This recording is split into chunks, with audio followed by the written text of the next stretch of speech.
E aí, bora bancar o detetive químico hoje? A nossa missão é desvendar a identidade secreta de diferentes açúcares. Pensa assim, a gente tem uma série de suspeitos em nossos tubos de ensaio e cada um deles deixou uma pista. Então, vamos começar a investigação. Bom, a primeira pergunta em qualquer investigação é: o que exatamente a gente está procurando? Porque na superfície parece tudo igual, né? Todos têm aquele sabor doce, mas quimicamente falando, eles são muito diferentes. E alguns têm um segredo que estão prontinhos para confessar, se a gente criar as condições certas. E essa confissão vem na forma de uma impressão digital química. É a capacidade que um açúcar tem de atuar como um agente redutor, ou seja, de doar elétrons. Essa pequena característica, gente, é a chave para toda a nossa investigação. Então, o ponto crucial é este aqui. Um açúcar redutor tem uma parte bem específica na sua estrutura, um tal de grupo aldeído ou cetona que está livre, sabe? Prontinho para reagir. E é exatamente essa disponibilidade que os nossos testes vão explorar. Essa é a pista principal que a gente está caçando.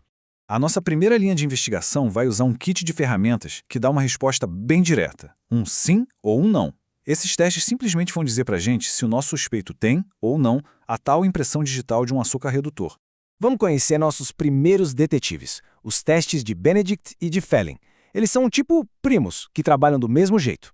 Ambos usam íons de cobre, que são azuis. Se um açúcar redutor está ali presente, ele vai lá e doa elétrons para o cobre, que muda de cor e forma um precipitado vermelho tijolo. E a grande diferença? O Benedict é uma solução única, já pronta, bem estável. O Fehling precisa ser preparado na hora, misturando duas soluções. Mas, no final das contas, o resultado é o mesmo. Ficou azul? É não. Ficou vermelho tijolo? É sim, temos um açúcar redutor. Agora, uma coisa super importante aqui é o papel do calor. Pensa no calor como se fosse a sala de interrogatório, sabe? A frio, o nosso suspeito fica em silêncio, a solução continua azul. Mas quando a gente aplica calor por alguns minutos, a gente dá a energia necessária para forçar a confissão. Os elétrons são transferidos e a mudança de cor acontece. Ou seja, sem calor não tem caso. Certo, agora a gente já sabe se temos um açúcar redutor. Mas, e se tivermos vários suspeitos que são redutores? Aí a gente precisa de um método mais sofisticado. Vamos para a próxima fase e ver como a velocidade da reação pode ser a pista decisiva. Aqui entra em cena o teste de Barford, que muda completamente as regras do jogo. Diferente do Benedict e do Fehling, que funciona em um ambiente básico, o Barford opera em um meio ácido. Isso é como colocar uma corrida de obstáculos para os açúcares. Essa acidez toda torna a reação bem mais lenta, mais difícil de acontecer, e é aí que a mágica acontece. Nesse teste, o tempo se torna o nosso principal detetive. Olha que genial! Os monossacarídeos, como a glicose, são pequenos e ágeis. Eles passam por esse obstáculo ácido rapidinho, mostrando um resultado positivo em menos de 3 minutos. Já os disacarídeos, tipo a maltose, são maiores, mais lentos. Eles até conseguem reagir, mas demoram mais de 10 minutos. E no tempo padrão do laboratório, isso já conta como resultado negativo. Simples e brilhante. Agora, para aqueles casos mais difíceis, sabe quando a gente precisa de uma confissão que não deixe nenhuma dúvida e que seja visualmente incrível, a gente recorre ao nosso teste mais sensível. É a prova definitiva. O teste de Tollens troca o cobre pela prata. Ele usa um reagente bem especial, que é um oxidante muito suave. Isso o torna extremamente sensível para detectar a tal impressão digital de um açúcar redutor, especialmente o grupo aldeído. É o teste de alta precisão do nosso kit de investigação. E o resultado? O resultado é simplesmente espetacular.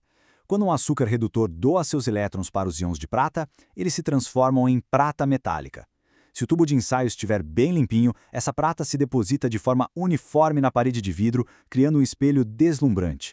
É a confissão mais elegante que a química pode oferecer.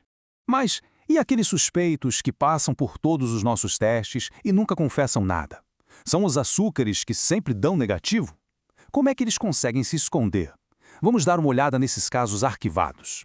Olha só o segredo deles. A sacarose, que é o açúcar de mesa comum, é formada por glicose e frutose. Só que a ligação química entre elas tranca justamente as partes redutoras. Elas ficam ocupadas, então não conseguem reagir. Já o amido é uma molécula gigantesca. Ele até tem uma pontinha redutora sim, mas ela está tão enterrada no meio daquela estrutura enorme que nossos reagentes simplesmente não conseguem achá-la. E por que tudo isso importa? Bom, essa química toda não é só um truque de laboratório. O princípio por trás do teste de Benedict, por exemplo, foi uma ferramenta importantíssima no passado. Era usado para detectar glicose na urina, um método fundamental para diagnosticar e monitorar o diabetes, muito antes da tecnologia que a gente tem hoje. Depois de toda essa investigação, chegou a hora de juntar todas as descobertas. Vamos alinhar nossos suspeitos e revisar as evidências que cada um dos nossos testes conseguiu coletar. E essa tabela aqui resume tudo perfeitamente. Olha só como cada carboidrato tem um padrão único de resultados. A glicose e a frutose dão positivo para tudo, e bem rápido. A maltose é positiva na maioria, mas, falha no teste de velocidade do Barfoot. E a sacarose e o amido ficam quietinhos, negativos em todos os testes. Esse é o nosso quadro de evidências final, o resumo completo da investigação. Isso tudo nos deixa com uma última pergunta para refletir. A gente viu como uma pequena mudança na estrutura química, uma única ligação, pode tornar um açúcar totalmente invisível para os nossos testes. Isso faz a gente pensar que outros segredos químicos, que outras propriedades fascinantes estão escondidas bem na nossa frente, na comida que a gente consome todo dia. A investigação, na verdade, nunca termina.